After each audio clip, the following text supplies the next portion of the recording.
Assalamualaikum warahmatullahi wabarakatuh.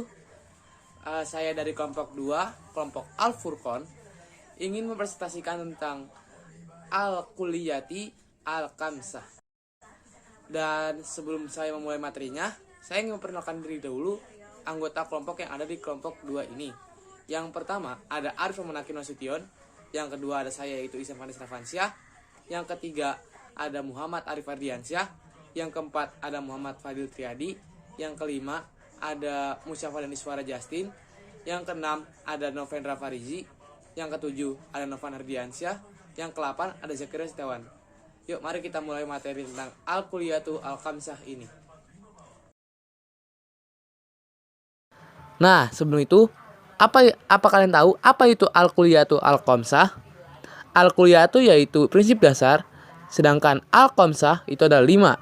Dengan begitu, Al-Kulliyatu Al-Kamsah berarti 5 prinsip dasar hukum Islam yang bertujuan mewujudkan kemaslahatan, dan apabila hal ini tidak ada, maka akan munculnya kerusakan.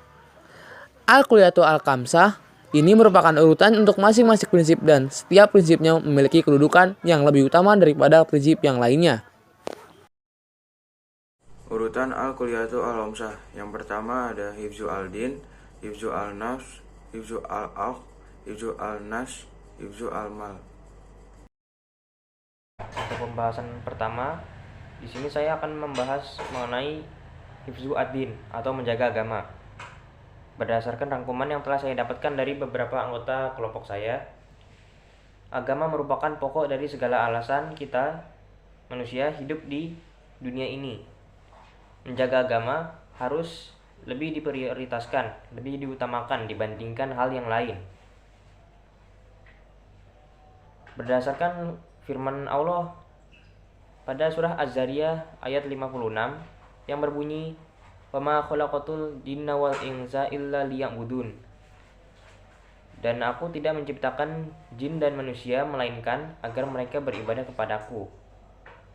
Dari ayat tersebut kita tahu bahwa kita diciptakan di dunia ini, dilahirkan ke dunia ini hanya untuk menyembah kepada Allah.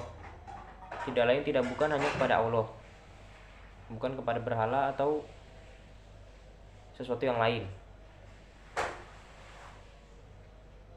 Kita menyembah kepada Allah agar pemahaman agama kita tetap terjaga, agar hati kita tetap bersih dari hal-hal maksiat yang ada di sekitar kita.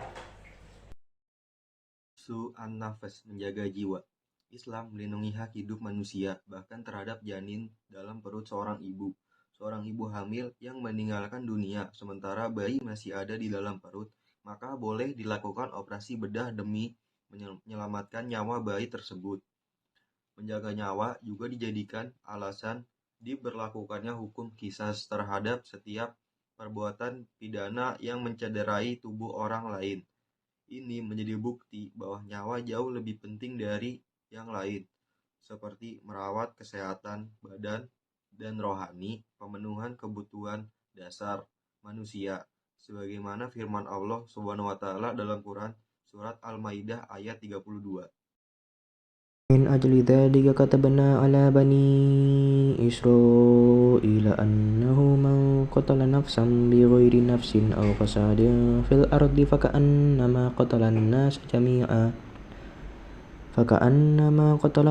جميعا ومن أحياها فكأنما أحيا الناس جميعا ولقد جاءتهم رسلنا بالبينات ثم إن كثيرا منهم بعد ذلك في الأرض لمسرفون.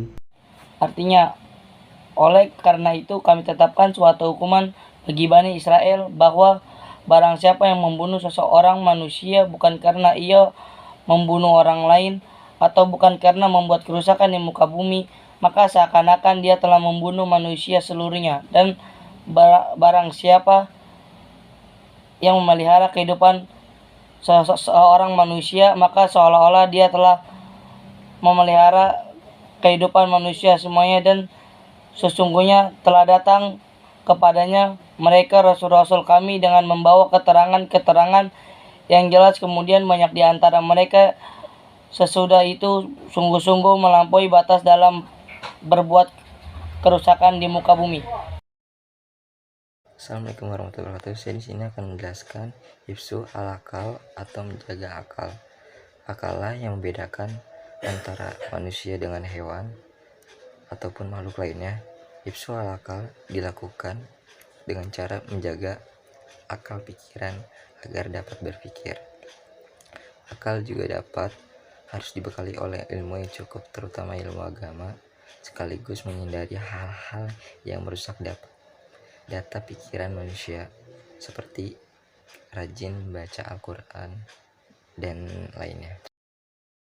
الذين يذكرون الله قياما وقعودا وعلى جنوبهم ويتفكرون في خلق السماوات والأرض ربنا ما خلقت هذا باطلا سبحانك فقنا عذاب النار. Yaitu orang-orang yang mengingatkan Allah sambil berdiri, duduk, atau dalam keadaan berbaring, dan mereka memikirkan tentang penciptaan langit dan bumi, seraya berkata, "Ya Tuhan kami, tidaklah Engkau menciptakan semua ini sia-sia. Maha suci Engkau, lindungilah kami dari azab neraka." Hifzu an-nasl, menjaga keturunan. Salah satu cara menjaga keturunan adalah melakukan syariat, ya, perkawinan dengan berbagai syarat. Syariat perkawinan dengan berbagai syarat, rukun dan ketentuannya merupakan salah satu cara menjaga keturunan. Oleh karena itu, Islam melarang perzinaan dan menganjurkan pernikahan. Nabi Muhammad SAW memerintahkan untuk menikah. Sebagaimana dalam sebuah hadis, Ya ma'syarus syabab, man istata'a minkumul ba'ah falyatazawwaj fa annahu aghaddu lil basari wa ahsanu lil farj. Wa man lam yastati' fa alaihi bisawm fa innahu lahu wija. Artinya, wahai para pemuda, barang siapa di antara kalian yang mampu menikah, maka menikahlah, karena menikah dapat menahan pandangan dan lebih memelihara kemaluan. Dan barang siapa yang tidak mampu, maka hendaklah ia berpuasa, karena berpuasa dapat menekan syahwatnya. Selanjutnya, hifzu al-ma'al, artinya menjaga harta. Melalui kepemilikan harta, seseorang bisa bertahan hidup ataupun hidup layak dan melakukan ibadah dengan tenang. Oleh karena itu, dalam mencari harta, Allah Subhanahu wa taala memerintahkan kepada kita untuk mencari rezekinya dengan halal. Islam melarang semua bentuk kecurangan seperti menipu, mencuri, korupsi, riba, memonopoli produk tertentu dan tindakan tercela lainnya. A'udzubillahiminasyaitonirrajim. Bismillahirrahmanirrahim. Faiza qudiyatis salatu fantasiru fil ardi wabtagu min fadlillahi wazkurullaha katsiran la'allakum tuflihun. Apabila salat telah dilaksanakan, maka bertebaranlah kamu di bumi, carilah karunia Allah dan ingatlah Allah banyak-banyak agar kamu beruntung. Quran surat Al-Jumu'ah surat ke-62 ayat 10.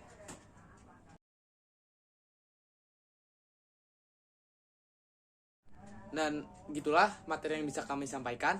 Kurang lebihnya mohon maaf. Wassalamualaikum warahmatullahi wabarakatuh.